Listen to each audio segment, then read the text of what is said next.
My name is Tyler, 34 years old, and I live in a lakeside property I inherited from my grandfather in a quiet suburban town in Georgia.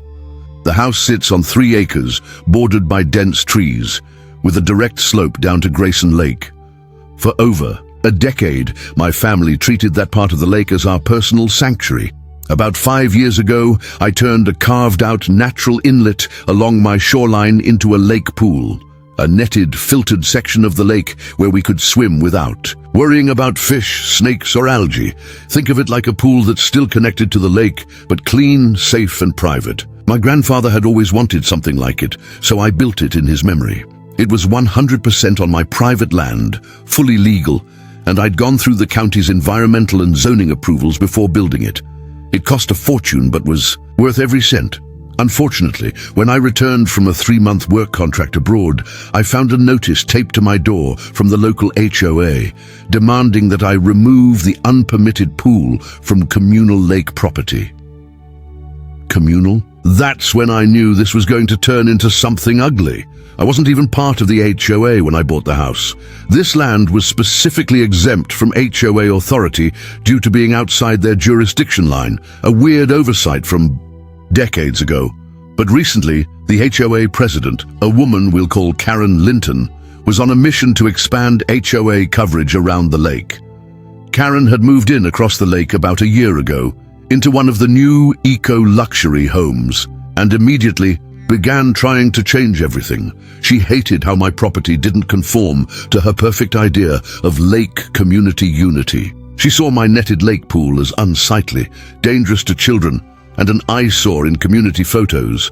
Except, it wasn't in any community photos. It wasn't even visible from her property. She even mailed me a packet with a bunch of blurry, zoomed-in photos taken from a boat, literally trespassing on the lake just to spy on me. But things got serious when she petitioned the HOA to absorb my property, claiming it fell under their environmental jurisdiction. My response? I laughed, then sent her a certified letter with my deed, county maps, zoning exemption documents, and a copy of the environmental permit for the lake pool. I made sure to copy the county inspector and my lawyer, just in case. Karen didn't back down. 3 weeks later, I decided to remove the lake pool entirely, not because I gave in, but because the lake had suffered from invasive plant blooms, and I wanted to rework the filtration system anyway. That's when Karen called the police on me. I'm not kidding. 2 sheriff's deputies showed up at 7:30 a.m. on a Saturday while I was literally waist-deep in lake water, dismantling the netting and anchor poles with my cousin. Deputy Michaels and Deputy Torres were respectful but confused. "We got a report that you were doing unauthorized construction on shared HOA lakefront." I handed them the same documents I'd sent to Karen. After 5 minutes of reviewing them and a quick call to the county, the cops apologized and then asked me if I wanted to file a harassment complaint. I didn't. Yet. I told them I'd handle it another way, but Karen had made a big mistake. By calling the cops on a property owner doing maintenance on his own land and falsely claiming it was HOA property, she'd crossed a legal line. So I got to work. I contacted Stephen Bradford, my environmental consultant, who helped me secure the original lake pool permit. He was furious when he heard about the HOA stunt. Together, we compiled all correspondence and filed a formal complaint to the County Environmental Commission and the Zoning Review Board. We also filed a trespassing and false report complaint with the Sheriff's Office against the HOA. But the biggest move, Stephen sent a report to the State Department of Natural Resources, DNR, flagging the HOA for unauthorized jurisdiction claims over land and water they didn't own or manage. Fast forward 2 weeks, the HOA received an official state warning. The letter cited that they had no legal authority to interfere with privately permitted shoreline construction or maintenance, and any further action could result in a state investigation, fines, or even revocation of their charter.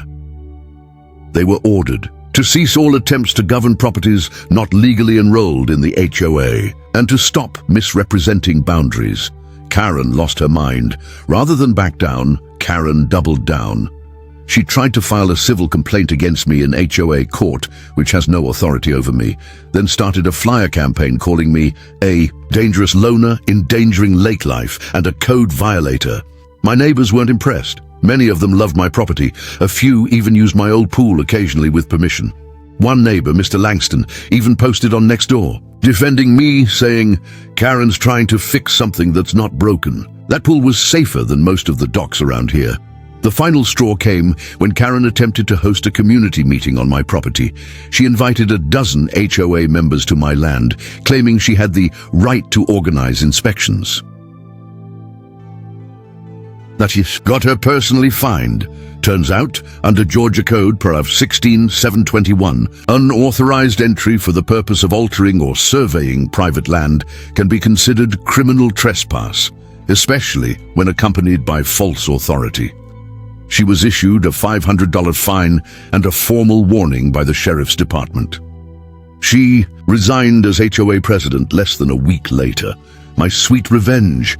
With Karen out of the way, the HOA was in damage control. Their legal counsel even sent me a letter offering to formally recognize boundary rights and property status in writing. I had my lawyer draft a property boundary agreement they were required to sign and record with the county.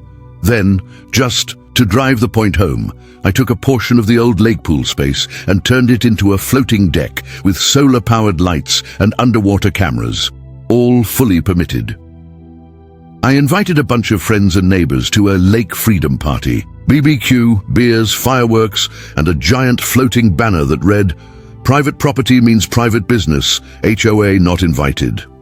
We even got a local band to play lakeside while the sun set.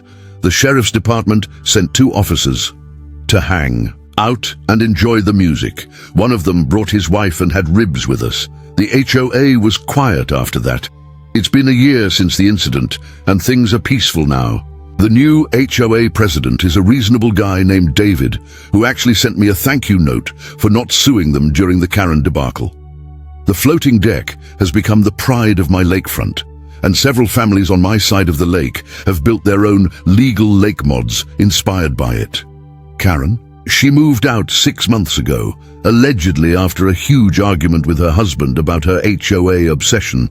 Rumor is they relocated to a townhouse where someone else handles the rules. And me? I still swim in the lake every morning, coffee in hand, knowing that I stood my ground, and that when the HOA called the cops on me, they didn't get what they expected. They got an official warning, and I got to keep what was mine.